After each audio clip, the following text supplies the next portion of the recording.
أشهد أن لا إله إلا الله وحده لا شريك له وأشهد أن محمدا عبده ورسوله لا نبي بعده فقد قال الله تعالى في القرآن الكريم أعوذ بالله من الشيطان الرجيم بسم الله الرحمن الرحيم من يهد الله فهو المهتد ومن يضلل فلن تجد له وليا مرشدا.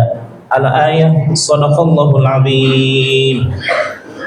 Ila hadratin Nabi Mustafa Muhammadin sallallahu alaihi wasallam wa ala alihi wa ashabihi wa azwajihi wa dhurriyyatihi wa ahli baitihi ajma'in wa jami'il muslimina wal muslimat wal mu'minina wal mu'minat al ahya'i minhum wal amwat min masyariqil ardi ila magharibiha wa min yaminiha ila shimaliha wa min khawfin ila khawfin min waladi adam ila yaumil qiyamah wa khususan ila hadrati musannifani hadanal kitabani Syekh Ibnu Athaillah As-Sakandari wa Syekh Nawawi Al-Bantani wa nafa'ana bi ulumihi fid dharaini syai'un lillahi lahumul Fatihah.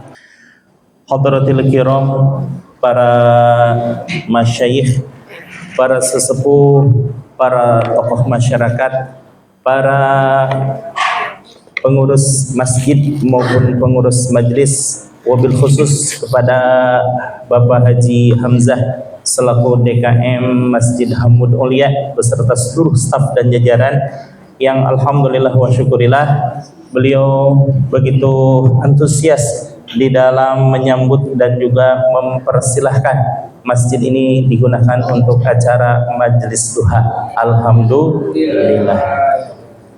Sejauh-jauh bango terbang ke di udara.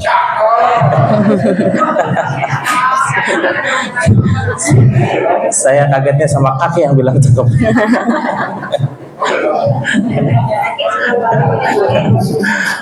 Pulangnya ke sarang-sarang juga. Sejauh-jauh kita mengaji di majelis duha, kembalinya ke Masjid Hamud Aulia. Ini sebenarnya bukan putaran kedua, bukan, tapi karena berhubung masjid Ruhul Ummah sedang direhab, maka dengan secepat kilat Pak Haji Hamzah menyatakan, Ustaz, udah deh, dia Hamud Aulia aja saja. Oh iya, siap, saya bilang. Maka alhamdulillah kepada seluruh DKM, seluruh ketua majelis zikir dan majelis taklim, mudah-mudahan diistiqomahkan, diikhlaskan oleh Allah Subhanahu wa taala supaya syiar tetap berlangsung kepada semuanya mendapatkan berkah dan rahmah dari Allah Subhanahu wa taala. Amin ya Allah ya rabbal alamin. Bapak Ibu hadirin jamaah sekalian, setelah kita menyegarkan ingatan kita akan berkahnya bulan Rajab, maka siap-siap kita menghadapi keberkahan yang jauh lebih dahsyat daripada Rajab, yakni bulan Sya'ban dan Ramadan. Inna Rajaba syahrullah. Sesungguhnya Rajab itu adalah bulannya Allah. Maka di situ terlimpah banyak-banyak berkah yang bagi yang mau menanamnya. Dan wa Sya'bana syahri, kata Rasulullah sallallahu alaihi wasallam. Bulan Sya'ban adalah bulan kata Rasulullah sallallahu alaihi wasallam. Maka di mana seseorang begitu mencintai Rasulullah, begitu ingin menunaikan sunnah-sunnah Rasulullah sallallahu alaihi wasallam, maka carilah terutama di bulan Sya'ban apa yang dilakukan Rasulullah sallallahu alaihi wasallam di bulan Sya'ban. Salah satu riwayat meriwayatkan bahwa Rasulullah sallallahu alaihi wasallam ketika mendekati bulan Rajab, ketika berada di bulan Sya'ban, apalagi saat-saat bulan Ramadan, itu bersiap-siap menyingsingkan lengan tangan bajunya. Untuk apa? Apa menanam cabai? Enggak lah, masa Rasul menanam cabai ya. Bersiap-siap untuk mengkhususkan diri beribadah kepada Allah. Dengan cara apa? Salah satu di antaranya Rasulullah bersaum, berpuasa di bulan Rajab, bulan Sya'ban, apalagi bulan Ramadan ya. Bagaimana kalau yang tidak bisa bulan berpuasa? Bisa melaksanakan sholat sunnah. Apa itu sholat sunnah di bulan Rajab? Ada awal bulan Rajab 10 rakaat bulan Rajab, ada Jumat pertama bulan Rajab 12 rakaat, ada pertengahan bulan Rajab 10 rakaat, ada akhir bulan Rajab sebanyak 10 rakaat. Jumlah sama dengan 42. Karena di situ ditingkatkan, maka bulan Sya'ban ada lagi yang lebih dahsyat. Menurut suatu riwayat, menurut Syekh Ali, siapa? Ali As-Sobuni, Syekh Ali As-Sobuni menghadapi nisfu Sya'ban, karena itu tercatatan selama setahun penuh dia serahkan kepada Allah Subhanahu wa taala, maka kita menutup tahun tersebut dengan membaca surah Yasin. Berapa kali, Bu? Berapa kali? Wah, banyak ini yang surah Yasin ya. Nah, menurut riwayat Syekh Muhammad Alwi Al-Maliki Al-Hasani, di situ dinyatakan untuk menyambut malam nisfu Sya'ban dilaksanakan 2 rakaat sholat sunnah dan pembacaan surah Yasin. Kemudian ada lagi menurut Imam Al-Ghazali sebanyak 10 rakaat. Cuma 10 rakaat, tapi mohon maaf Imam Ali Al-Barzaham, Imam Muhammad Alwi Al-Maliki, saya alhamdulillah waktu sanawiyah dan aliyah pernah melaksanakannya. Cuma untuk Imam Al-Ghazali saya belum melaksanakannya. Kenapa? Karena para kiai-kiai saya meriwayatkan, tapi tidak mencontohkan. Jadi bagaimana saya bisa melaksanakannya gitu ya? Belum ada contoh. Nah, ada lagi yang ada riwayat, ada contoh dan dilakukan secara istiqomah. Apa itu? Menurut pendapat Syekh Abdul Qadir Al-Jailani di dalam Ghunyah li Talibit Tariqil Haq termasuk Sirrul Asrar, bahwa di malam nisfu Sya'ban, karena di situ malam yang istimewa, salah satu malam yang tidak akan tertolak doanya, maka cara menyambutnya adalah dengan melaksanakan sholatul khair. Berapa rakaat? 100. Luar biasa. Kalau Imam Al-Ghazali 10 rakaat, tapi membaca setiap Fatihah, setelah Fatihah 100 surat Al-Ikhlas. Berarti 10 dikali 100 sama dengan 1000 kali membaca surat Al-Ikhlas. Bagaimana pendapat Syekh Abdul Qadir Al-Jailani? 100 rakaat, namun setiap rakaatnya membaca 10 surat Al-Ikhlas, sama dengan 100 dikali 10 sama dengan 1000 juga gitu ya. Alhamdulillah. Nah, ini dari mulai saya kuliah sampai sekarang saya mengikuti pendapat Tuan Syekh Abdul Qadir Al-Jailani, di samping karena banyak ulama-ulama yang mencontohkan dan juga mengistiqomahkan. Memang secara lahir, secara zahiriyah, saya berikut keluarga, berikut beberapa alhamdulillah tetangga dan juga jamaah, subhanallah sekarang makin banyak ya. Itu ada chemistry dengan Tuan Syekh. Kenapa? Tuan Syekh selain memberikan doanya, juga memberikan amalannya, juga memberikan contohnya, juga memberikan zikir hariannya. Dengan zikir apa itu dari Syekh Abdul Qadir? Zikir jahr ya. La ilaha illallah.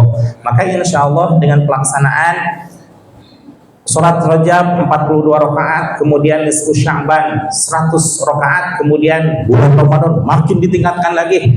Salah satunya dengan pelaksanaan sholat sunnah taraweh dan sholat sunnah witir.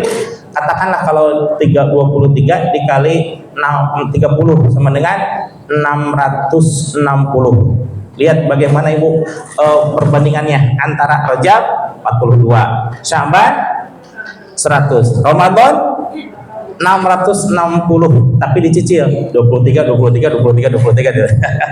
Nah, alhamdulillah kita sehari-hari dibimbing secara rohani oleh guru-guru kita sekalian melalui berbagai majelis berbagai bimbingan dengan mengadakan ibadah yang kita laksanakan. Cuma insya Allah ibadah kita ibadah yang mulai beranjak Ibu ya, dari abidin kepada arifin, betul ya, dari mengharap pahala dan berharap surga ke menuju apa?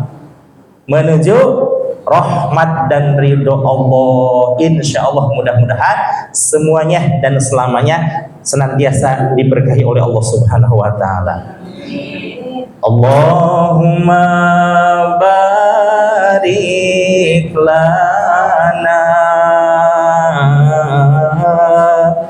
fi Rajab wa Sya'bana.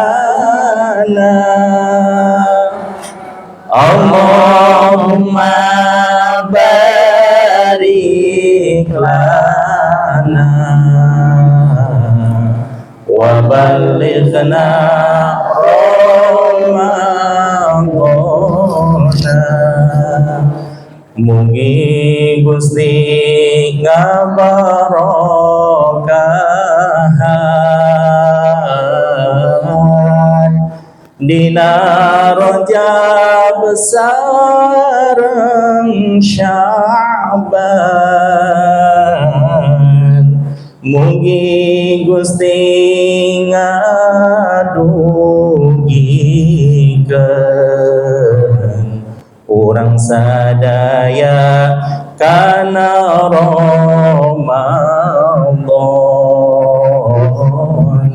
Gak ada yang ngikutin ya? Bahasanya aneh. Bapak Ibu hadirin jamaah sekalian, bahwa ketauhidan sebagaimana disampaikan oleh Syekh Ibnu Ruslan, bahwa awwalu wajibin 'alal insan ma'rifatul ilahi bisifat. Oh, baterai nama. Yang pertama kali wajib atas setiap manusia adalah meyakini adanya Allah dengan seyakin-yakinnya. Ibu, kalau saya tanya, Ibu yakin adanya Allah? Yakin aja apa yakin banget? Dahsyat itu pertanyaan jawabannya. Nah, maka untuk mempertebal ketauhidan kita, ketasawufan kita di dalam tatanan ilmu ini, yakni Syekh Ibnu Athaillah menyatakan di dalam pemaparan ilmu al-hikmahnya, al-hikam nomor 16. Di dalam hikmah yang ke-16, Syekh Ibnu Athaillah menyatakan, kaifa yatasawwaru ayyuhjibahu syai'un wa huwa alladhi azhara kulla syai'. Bagaimana Allah terhijab oleh sesuatu padahal Allah itu menampakkan segala sesuatu. Dan ini pertanyaan-pertanyaannya hampir sama ya. Kaifa yatasawwaru ayyujabahu syai'un. Kesitunya sama. Yang bedanya adalah wa huwal ladzi zahara fi kulli syai'in. Bahwa Allah menampakkan di segala sesuatu. Kemudian wa huwal ladzi zahara li kulli syai'. Allah menampakkan untuk segala sesuatu. Dan wa huwal ladzi zahara likulli syai'. Allah menampakkan segala sesuatu untuk segala sesuatu. Ini terkait dengan ketauhidan bahwa Allah Maha segala-galanya, bahwa Allah tidak bisa dilihat namun insya Allah terlihat. Terlihat dengan apa? Terlihatnya dengan ainul basirah, bahwa wajah Allah, yakni kasih sayang Allah, keridhaan Allah bisa kita lihat dari kehidupan sehari-hari. Zahirnya mah tidak terlihat, bahwa zat Allah tidak terlihat dan mustahil itu bisa dilihat.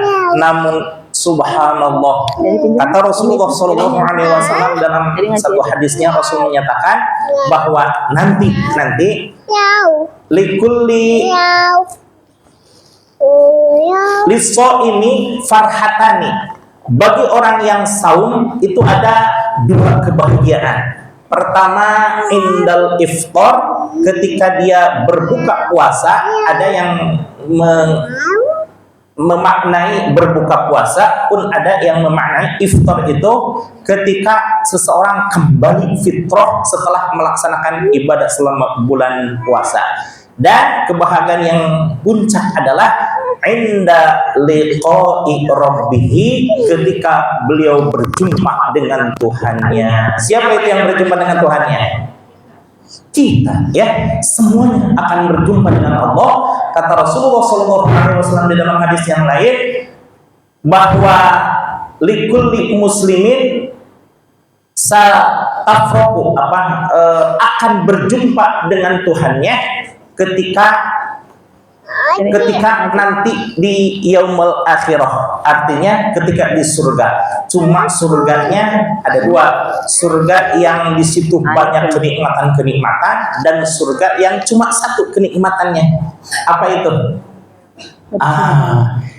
Yanzuru biwajhillah, melihat dengan wajah Allah, melihat pada wajah Allah dalam artian melihat zat Allah. Nah, ini mudah-mudahan insya Allah kita diperkenankan oleh Allah Subhanahu wa Ta'ala untuk menerima surga yang di situ ada kenikmatan yang hakiki, kenikmatan puncak, yaitu apa?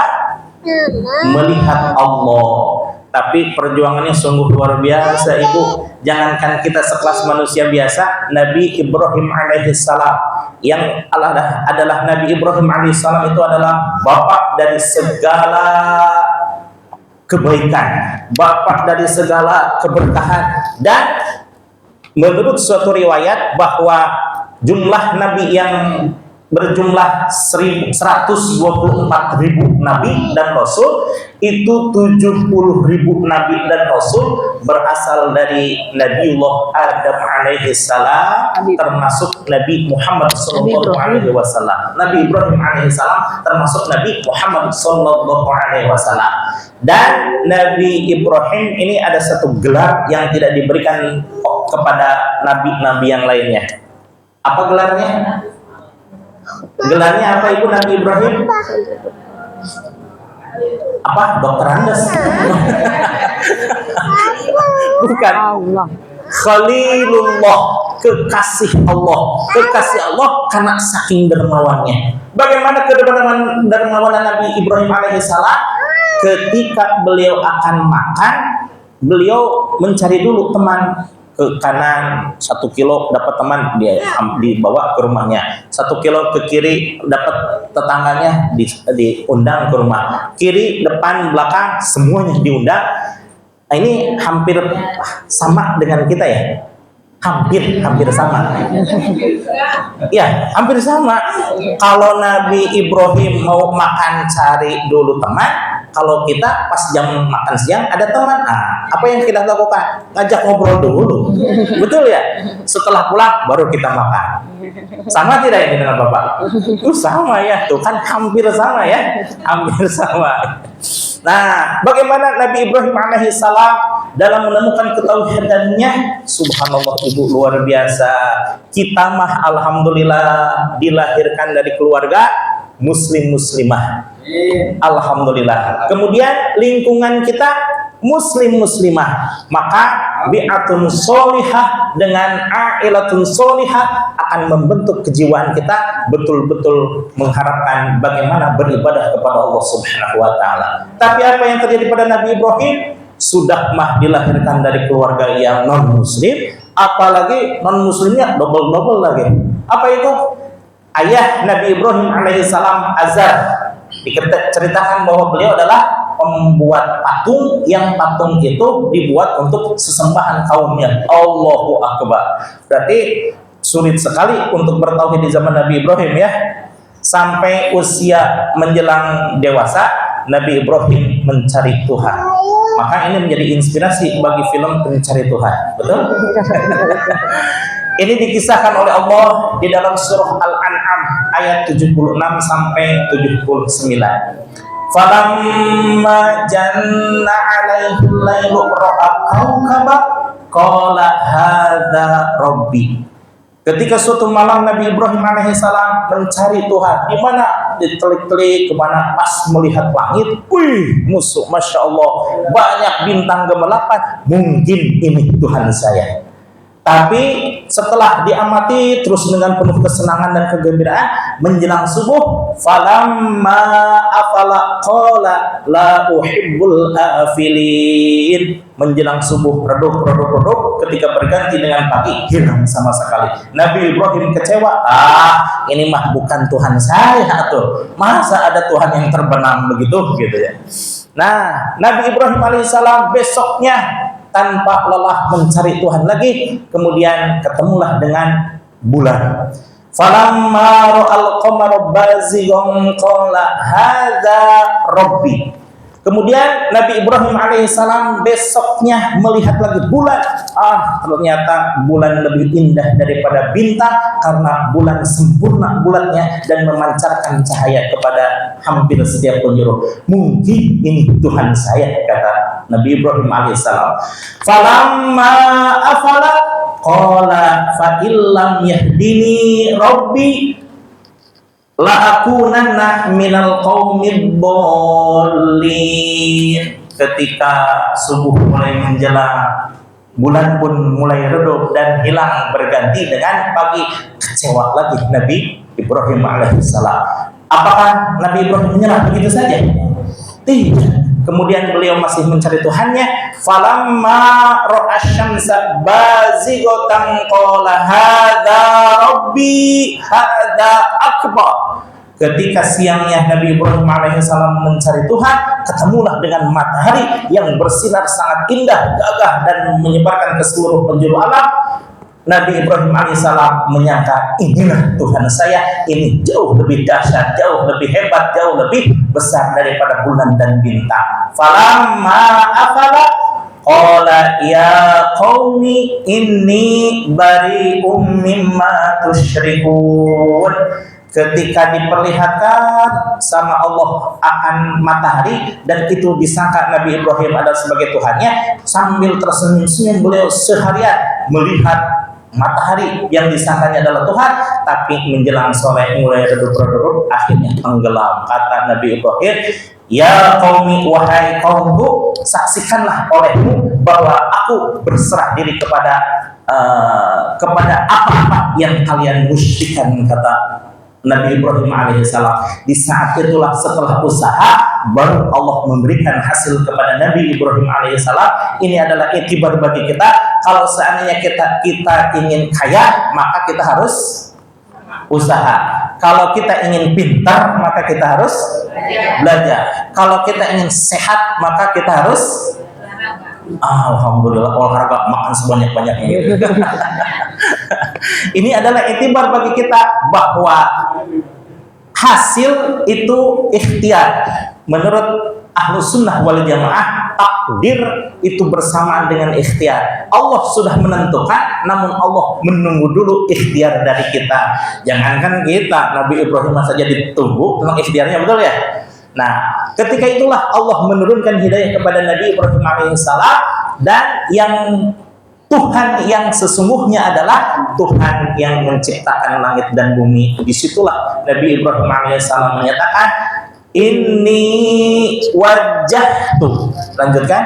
Wajhiya lillazi fataras samawati wal ardi hanifa wa ma ana minal musyrikin. Musyrikin muslimin, awas.